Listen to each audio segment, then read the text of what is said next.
first of all, we were all so sorry to see you go out in the last episode of The Traitors, episode 10.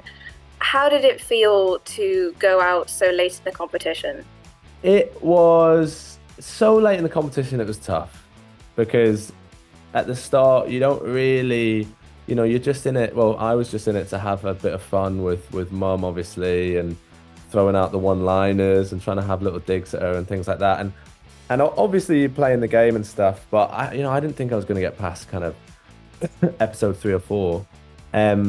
So yeah, like once it gets to that later stage, the money starts to become real, and obviously your kind of relationships with people are a lot stronger. So it's obviously just sad to kind of go.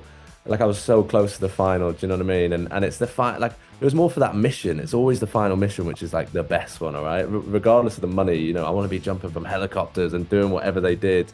So that was tough, but also I'm just so grateful to have come this far, somehow to kind of avoid being murdered, and also the fact that like really I had quite an easy run in terms of nobody was throwing my name out there too much, maybe 1 or 2, but there was never really any heat on me, so I was just able to kind of have fun with it really. So yeah, I can't complain too much. Yeah, you definitely had a really good run on the show, and we really enjoyed getting to watch you. I was wondering, that last round table, the one which you were banished, it seemed very fraught at the time. Have you been able to kind of patch up the relationships that you previously had since you've left the castle?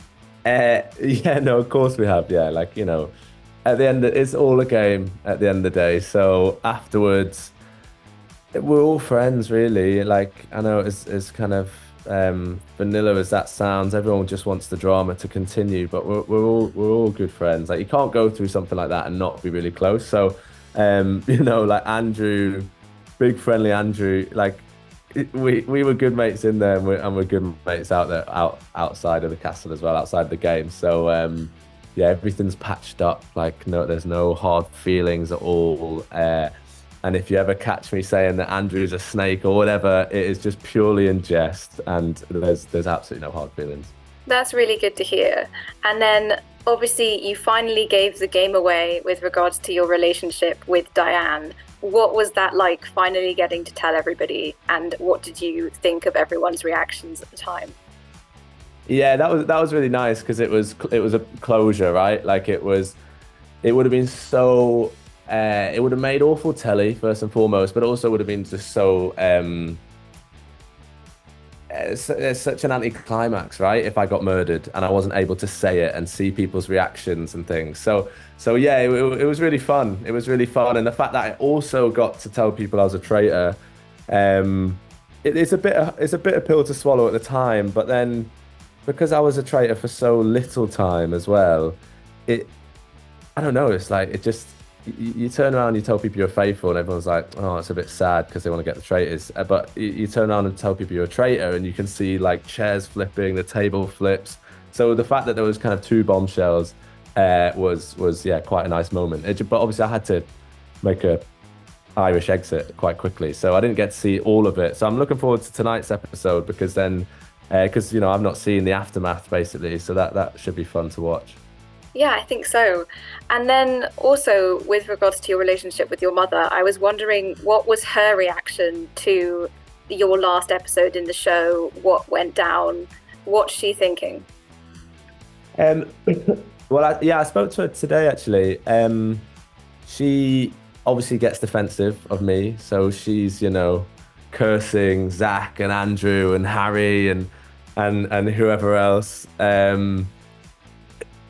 But then also telling me how I could have played the game differently and better, obviously. And then I have to remind her which episode she went out and which episode I went out. Thank you very much. So yeah, she frustrated. Like, I remember when I left, I went and saw her and we had a big debrief and stuff. And I kind of told her how I went out and things. And I think she thought at that point that I was gonna, if not win, get to the final, because obviously she goes home after she went out, and then the days tick on by, and I still haven't rang her, and she knows kind of what that means, that I'm staying in and further in the game. So I think there was definitely a point where she's going, yeah, I think he could go on and win it. And yeah, I think anyone at that point in episode 10, and you're in the final, I don't know what it was, seven, final eight maybe. I think you kind of think, yeah, you definitely got a chance to win it. So it's I think frustrations all around really. Yeah, at the end of episode 9, obviously you got recruited to be a traitor, and you said at the time you were looking forward to being able to avenge your mum. Now, a lot of people online became obsessed with that concept over the preceding 5 days wait. What was that like watching that viral reaction and then also knowing that you would go out in the next episode? Yeah, I mean, hilarious, first and foremost. Yeah, because obviously it took the nation by storm, and yeah, you could see the kind of how viral and how big it was all getting, and I found it funny, to be honest with you.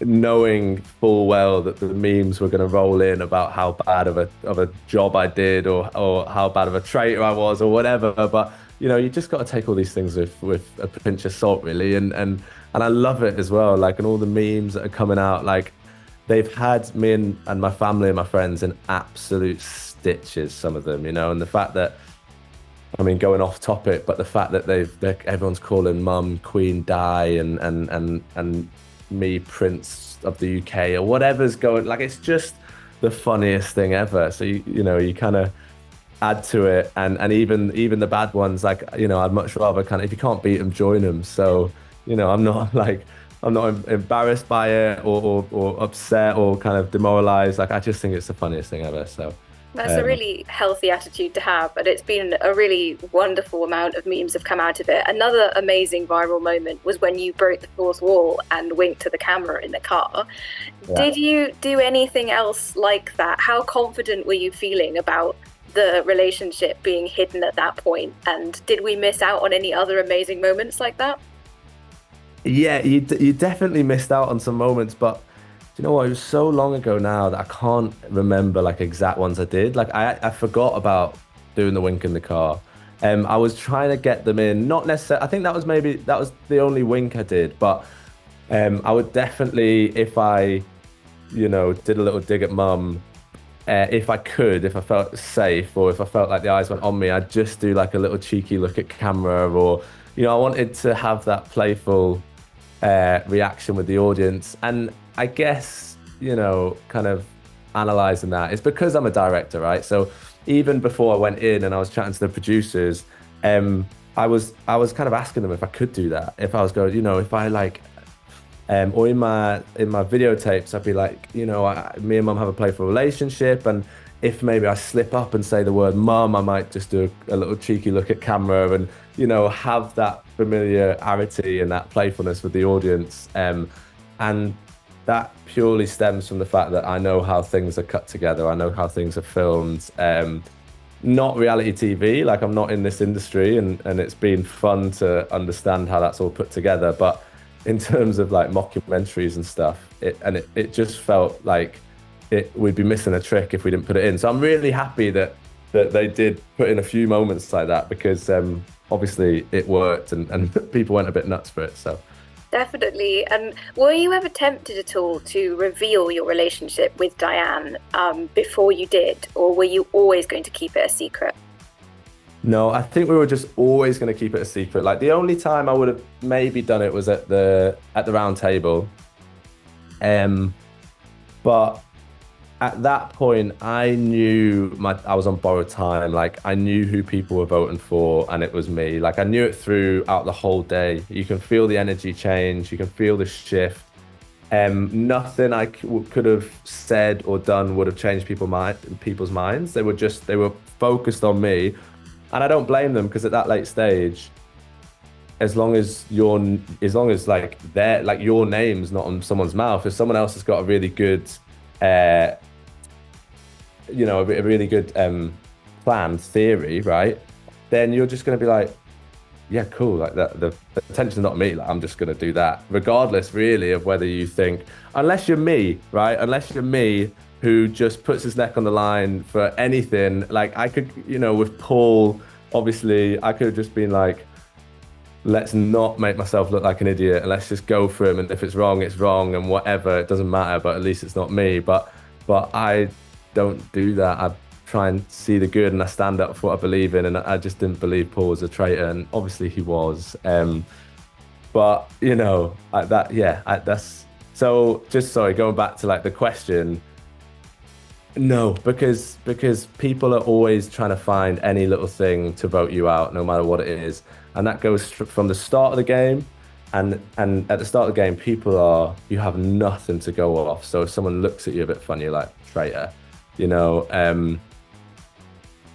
So if me and Mum said, oh, and like we all saw what happened in season 1 with Alex and Tom, and it's just another reason for someone to one think you've got a leg up, right?